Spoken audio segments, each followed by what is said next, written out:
Donc là, dans ce qui suit, on va voir à quoi consistent les coordonnées d'un vecteur. Donc là, dans un repère orthonormé, on va considérer les points O, A, M et N, qu'on va voir par la suite qu'est-ce que ça représente. Donc là, on va s'intéresser aux coordonnées d'un vecteur. Donc là, on a un vecteur U dont le représentant sera le vecteur d'origine O et d'extrémité A. Là, on a les points O, A, M et N. O étant l'origine du repère. Donc il a pour coordonnées 0, 0, tandis que A a pour coordonnées 4, 5, M 3, 2, N 7, 7. Donc pour les points A, M et N, on va voir qu'on peut changer les coordonnées en déplaçant les points A, M et N.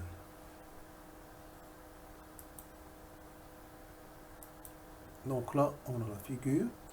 Donc là, on voit le vecteur OA, qui est un représentant du vecteur U. Donc on a aussi OAM est un parallélogramme. Donc cela entraîne que le vecteur OA est égal au vecteur MN. Ou d'une autre façon, on a le point N et l'image du point M par la translation de vecteur OA.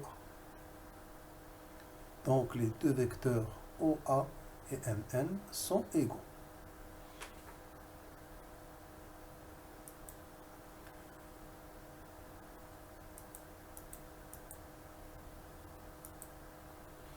Le vecteur OA est un représentant du vecteur U d'origine O et dont l'extrémité est A. Le vecteur MN est un représentant du vecteur U d'origine M et d'extrémité N. Donc, on a le vecteur U est égal au vecteur OA est égal au vecteur MN. Donc là, je peux jouer sur la figure. Donc, soit sur le point M, pour changer les coordonnées du point M, soit sur le point A. Donc là, on voit que si je déplace A, puisque A change de coordonnées, N change de coordonnées. Si je déplace M, les coordonnées de M et N changent. Donc si je déplace A, les coordonnées de A et de M et de N changent. Donc d'après la représentation graphique, on va faire des constatations. Qu'est-ce qu'on remarque?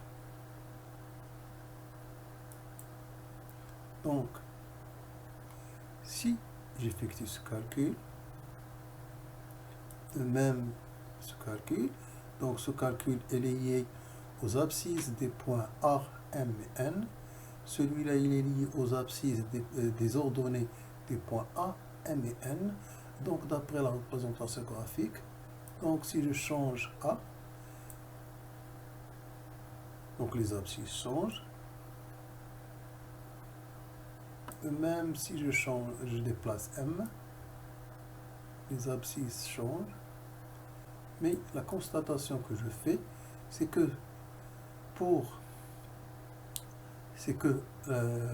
l'abscisse A est égale à l'abscisse de N moins l'abscisse de M. L'ordonnée de A est égale à l'ordonnée de N moins l'ordonnée de M. Cela X, A, Y, A étant les coordonnées du vecteur U, c'est-à-dire du vecteur OA, et X, N, Y, N, les coordonnées du vecteur N, et X, M, Y, N sont les coordonnées du point M. Donc là, on voit la relation qui existe entre les coordonnées du vecteur OA et du vecteur MN. Donc là, on la constate graphiquement.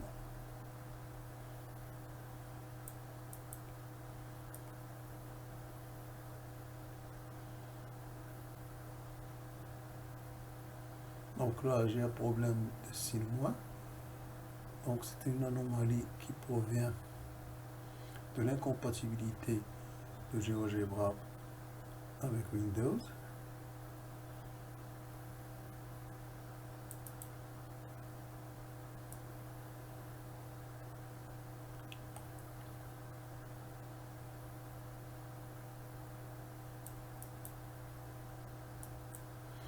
Donc, la conclusion, c'est que les coordonnées du vecteur Mn, c'est en partant des points N, c'est l'abscisse de N moins l'abscisse de M. La même chose pour les ordonnées.